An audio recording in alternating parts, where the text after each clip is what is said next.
TWR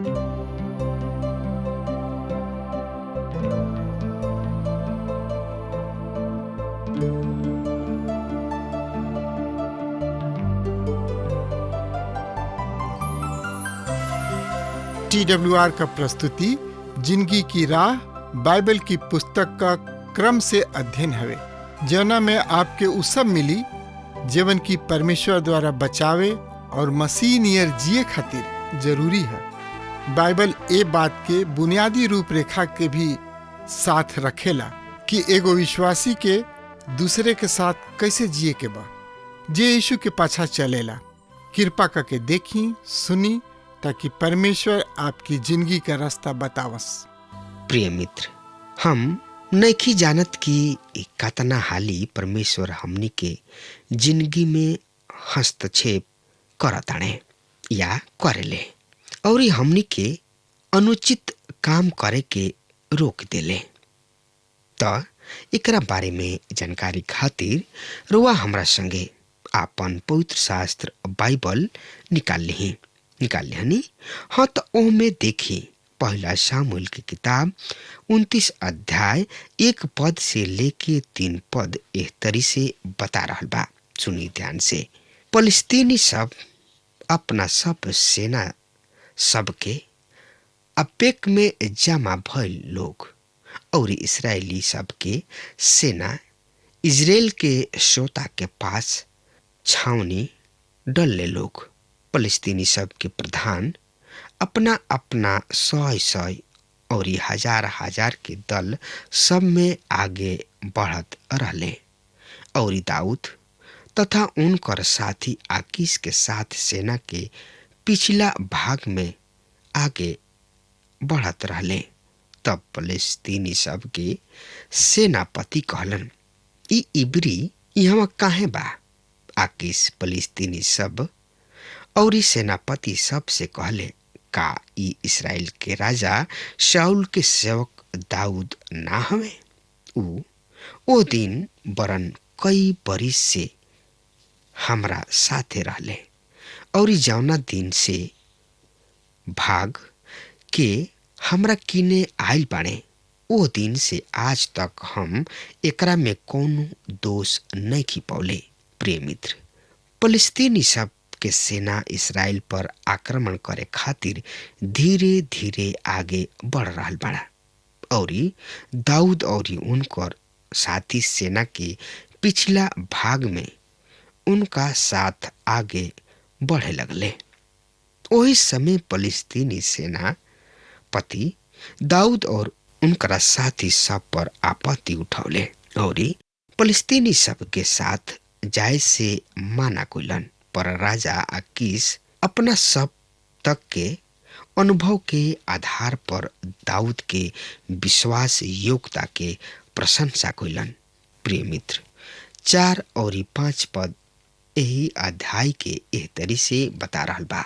पर फलिस्तीनी सब के सेनापति सब क्रोधित हो के कहलन, ओह आदमी के लौट जाए दा कि जहाँ तू उनका के नियुक्त कैले बाड़ा उहाँ में लौट जाए। उ हमरा साथ युद्ध में ना जाए दा, कहीं ऐसा ना हो कि युद्ध में हमार विरोधी हो जाए, काहे कि उ अपना स्वामी के और कौना तरी खुश कर सकता। का ए लोगन के कहाव के ना हो? ई उहे दाऊद ना हवे जेकरा बारे में नाच नाच के गावल जात रहे। साउल मरले हजारों के और दाऊद मरले लाखों के। प्रिय मित्र, सेनापति सब के अनुमान ठीक हो सकत रहे और उन लोग के बात में भी तर्क रहे, दम रहे। तो एकरा बारे में और जानकारी खातिर पहला शामुएल की किताब 29 अध्याय 6 पद से लेके 11 पद एह तरी से बता रहल बा। सुनी कान पाठ लगा के। तब आकीश दाऊद के बुला के कहलन, परमेश्वर यहोवा जिंदगी के शपथ, तू तो ईमानदार रहला और इस सेना में हमरा साथे तोहार आइल गोइल हमरा भाला लागल, काहे कि जौना दिन से तू हमरा किने आइल बाड़ा ओ दिन से आज तक हम तोहरा में कोनो तरीके बुराई नहीं खिपौले, फिर भी तोहरा के प्रधान नहीं खन चाहत। तू शांति से लौट जा, जौना से तू फलिस्तीनी सबके प्रधानन के अप्रसन्न ना कर। तब दाऊद आकीश से कहलन, पर हम का कोइले बानी, औरी जौना दिन से हम तोहरा किने आइल बानी ओ दिन से आज तक तू अपना दास में का पौला कि हम अपना स्वामी राजा के दुश्मन के विरुद्ध युद्ध करे ना जाई। पर आकीश दाऊद के जवाब दिलन, हम जाना तानी कि तू हमरा नगर में परमेश्वर के दूत के समान भाला बड़ा। पर फलस्तीनी प्रधान लोग कहले, ऊ हमने साथ है युद्ध में ना जाइए, ऐसे तू अपना स्वामी के सेवकन के साथ जवन तोहरा साथ आइल बाणे तड़के उठिह और भोर होते ही प्रस्थान करिह।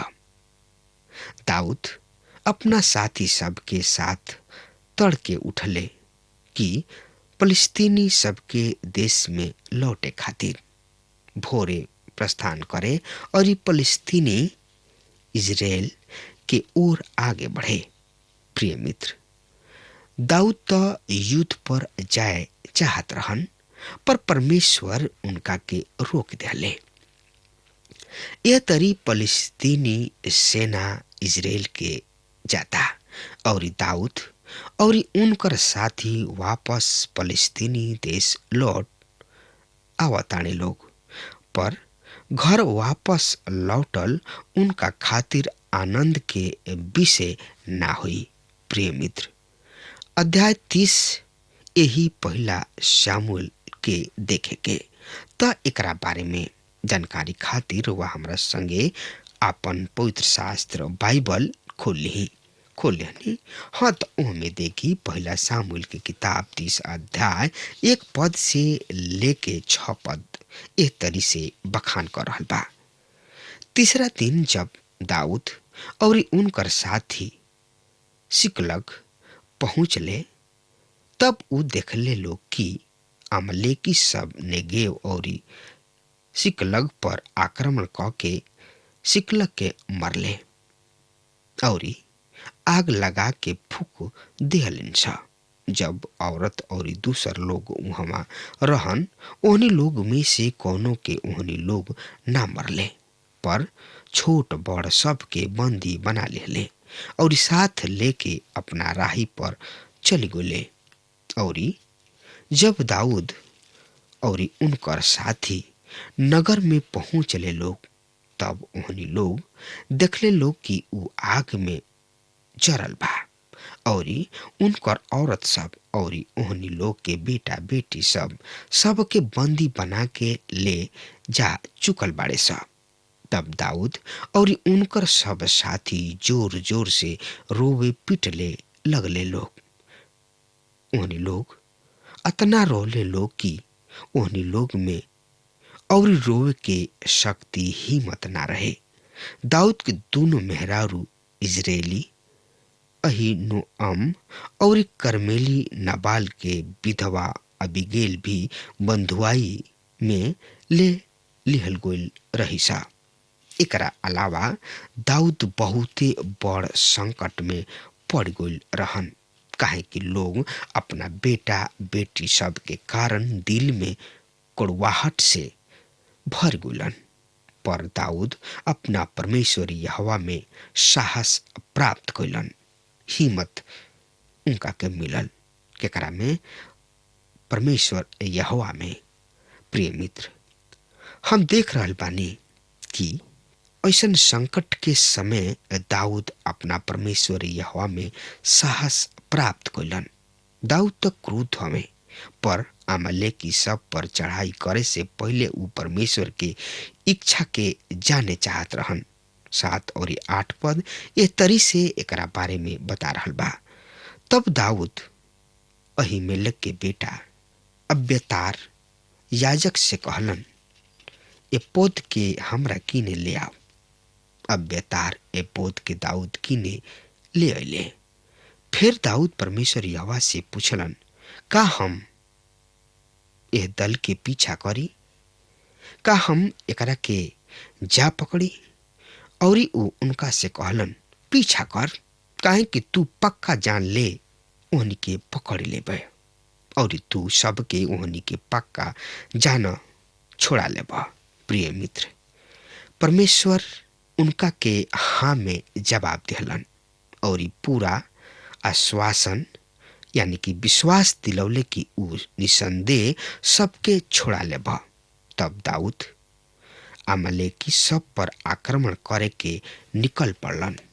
तब एकरा बारे में जानकारी खातिर पहला शामुल की किताब 30 अध्याय 11 पद से लेके 20 पद में यह तरी से बता रहल बा। एगो मिस्री उनका के मैदान में मिलल और ऊ उनका के दाऊद के पास ले गइलन। ऊ उनका के खाए के रोटी दिहलन और पिए के पानी दिहले। फिर ऊ अंजीर के टिकिया के एगो टुकड़ा और किशमिश के 2 गुच्छा दिहले और उनका खैला के बाद उनका जी में जी आइल, काहे कि ऊ 3 रात और 3 दिन से ना रोटी खैले रहन और ना पानी पियले रहन। तब दाऊद उनका से पूछले, तू के कर जन हवा और तू कहवा के हवा? ऊ जवाब दिहलन, हम मिस्री नौजवान हई और एगो अमलेकी के दास हई। 3 दिन पूर्व हम बीमार पड़ गइल बानी, ऐसे हमार स्वामी हमरा के यहाँ छोड़ दिहले। हम कतेरी सबके नेगेव यहूदा के देश तथा कालेब के नेगेव में चढ़ाई कैले और सिकलग के जरा दिहले। फिर दाऊद उनका से पूछले, का तू हमरा के वो दल तक पहुंचा देबा? तब ऊ कहले, हमरा से परमेश्वर के शपथ खा, ना तो हमरा के मार डली है और ना हमरा स्वामी के हाथ सौंप दी है। तब हम ओकरा के वो दल तक पहुंचा देब। जब ऊ तोहरा के उनका के दल तक पहुंचा दिहले, तब देखा ऊ पूरा मैदान में फैलल पड़ल रहन और ओह पर लूट के कारण जौन की ऊ फलस्तीनी सब के देश तथा यहूदा के देश से ले आयल रहन, खात पियत नाचत गावत रहन। तब दाऊद गोधूली से लेके दूसरा दिन के सांझी तक ओकरा के ओइसन मारत रहले कि 400 नौजवानन के अतिरिक्त जवन ऊटन पर चढ़ के भाग गइलन, केहू बचा ना पावल। दाऊद उ सब कुछ छोड़ा ले, जबकि अमलेकी लूट ले गोल रहन सा। दाऊद अपना दोनों मेहरारू के भी छोड़ा ले, जवन कुछ ऊ अपना खातिर ले गोल रहन ओकरा में से कुछ ना खोले यानी कि ना छोड़ले, वरन उनकर हर एगो छोट बड़ चीज, बेटा बेटी सब लूट के चीज आदि सब के सब दाऊद लौटा ले अले। और दाऊद भेड़ बकरी सबके और गाय बैल सबके भी ले अले, जकरा के लोग दूसरा जानवर सबके आगे आगे हाफत ले गइलन और कहत गोइल, ई दाऊद के लूट हा। प्रिय मित्र, ए तरी ए मिस्री दास के सहायता से दाऊद अमालेकी सब पर अचानक आक्रमण कर दिहलन और अपना दोनों मेहरारू सहित सब कुछ छोड़ा लिहलन। प्रिय मित्र, छुटकारा परमेश्वर पिता के मुख्य कार्यक्रम है। परमेश्वर छुड़ावे वाला हमें और परमेश्वर उद्धार करता हमें। उ मानव जाति के मानव के पाप के दंड से छुड़ौले। 21-30 पद में रुआ दाऊद द्वारा लूटल गोल सामान के बखान कल गइल बा। प्रिय मित्र, 32 से 25 पद एह तरी से बखान कर रहल बात सुनी। तब दाऊद के साथ गोइल लोगन में से दुष्ट और लूचा लोग कहले, ऐसे कि ऊ हमरा साथ ना गोलन, हम छोड़ा के ले आइल लूट में से कुछ भी ना दे, केवल प्रत्येक के उनकर मेहरारू और उनकर बच्चा दे देव कि ऊ ओहनी के लेके जाए।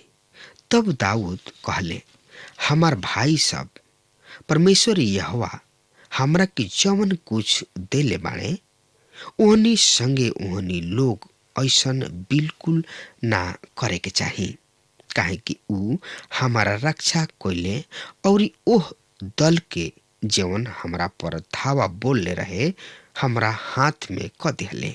और एह बात में के तोहार सुनी, काहे कि युद्ध में जाए वाला के जितना भाग मिलता उतना ही सामान के पास बैठे वालन के मिलता, दोनों बराबर बराबर भाग पइहे।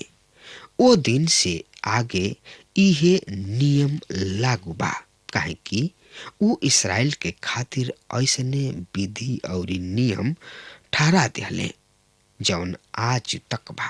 प्रिय मित्र, ये तरी दाऊद बुद्धिमानी के साथ समस्या के हल कइलन। उ नियम बना दिहले कि युद्ध में जाए वाला और इस सामान के देखे वाला दोनों ही बराबर बराबर हिस्सा यानी कि भाग के अधिकारी है। इ नियम बढ़िया बा, एकरा के रउआ अपना जिंदगी के बहुत ऐसन क्षेत्र में उपयोग कर सकतानी। प्रिय मित्र, आई देखल जाओ पहला शामुएल की किताब 31 अध्याय 1 पद से लेके 3 पद में एह तरी से लिखल बा।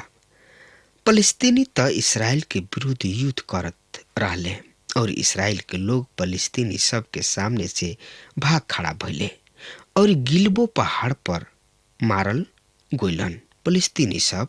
और शाऊल उनकर बेटन के पीछा करत पकड़ लेहलन और फलस्तीनी सब शाऊल के बेटा अर्थात योनातान, अबीनादाब और मलकीसू के मार डाले। फिर शाऊल के साथ युद्ध घमासान हो गई और धनुषधारी सब जा लिहले और उ धनुषधारी सबसे बुरा तरी घायल कर दिहल गइलन। प्रिय मित्र, हमनी के देखनी हजा कि शाऊल के बेटा दुश्मन द्वारा मारल जा चुकल बाणे और शाऊल बहुते बुरा तरी घायल हो चुकल बाणे। शाऊल के अपना बचे के कोनो आशा ना रहे। 4 पद एह तरी से बता रहल बा यही अध्याय के।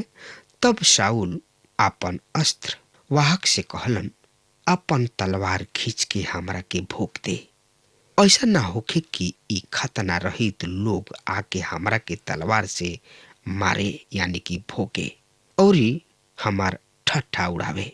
पर उनकर शास्त्रवाहक ऐसा ना करे चाहले, काहे कि उ बहुते भयभीत रहन। शाऊल अपन तलवार निकाल के अपना आप के मार लेहलन। जब शाऊल के शास्त्रवाहक देखले कि शाऊल मुँह गोइलन, तब उ भी अपना तलवार पर गिर के उनका साथे मुँह गोइल। एह तरी शाऊल अपना तीनों बेटा, अपन शास्त्रवाहक और अपना सब लोगन के साथ ओही दिन मुँह गोइलन। घाटी के ओह पार रहे वाला और यर्दन के ओह पार निवास करे वाला इसराइल के लोग जब देखले कि इसराइल के सेना भाग गइल बा, तो शाऊल तथा उनकर बेटा मारल गइले। तब उ भी अपना नगरन के छोड़ के भाग गइलन। प्रिय मित्र, हम जानतानी कि शाऊल अहंकारी, अभिमानी और स्वार्थी आदमी हवे। उनका अनुसार उ जवन विचार कइले उ ठीक रहे, ऐसे उ अपना तलवार पर गिर के खुद के खत्म कर लिहले। ऐसन प्रतीत होता कि ई आत्महत्या के मामला होखे। सही में ई आत्महत्या है। एह तरी शाऊल और उनकर लैकन के अंत हो गई और ई सब परमेश्वर के वचन के अनुसार भइल। प्रिय मित्र, तो जात जात रुआ हमरा संगे एक खाली औरी आपन पवित्र शास्त्र बाइबल से देखी। पहला शामुएल के किताब 31 अध्याय 10 पद से लेके 13 पद एह तरी से बता रहा बा। फिर उनका हथियार सबके अस्तारोत के मंदिर में रखले और उनका लाश के बेतसान के दीवाल पर लटका दिहलन। जब आबेस गिलादवासी सुनले कि फलस्तीनी सब शाऊल के साथे का कोइले बाड़े, त सब वीर उठे और रात भर चल के शाऊल तथा उनका बेटन के लाश के बेतसान के दीवाल से उतार के आबेस ले अइलन और ओकरा के उहमे जरा दिहले। फिर उनकर अस्थि सब के आबेस में झाऊ फेड़ के नीचे गाड़ दिहलन। एकरा बाद 7 दिन तक उपवास कैलन। प्रिय मित्र, यह तरी पहला शामुएल के किताब खत्म होता, पर शाऊल के मृत्यु के स्पष्ट नहीं खे। आगे देखे के कि का होता। तब तक खातिर हमरा की आज्ञा दे। परमेश्वर रुआ के बहुते बहुते आशीष देस। आमीन। हमके विश्वास बा कि ई कार्यक्रम आप सब खातिर फायदेमंद सिद्ध भइल हुई। हम चाहतनी कि आप सब आपन आपन आशीष हमरो से बांटी। अगर आप सबके लगे बाइबल से चाहे आपकी निजी जिंदगी से कोनो सवाल होके, चाहे कोनो समस्या खातिर प्रार्थना करावे चाहतनी, तो हमारी फोन नंबर पर जरूर संपर्क करें। परमेश्वर आप सबके बहुत आशीष प्रदान करें और आज का दिन आप खातिर सुखद बनावे।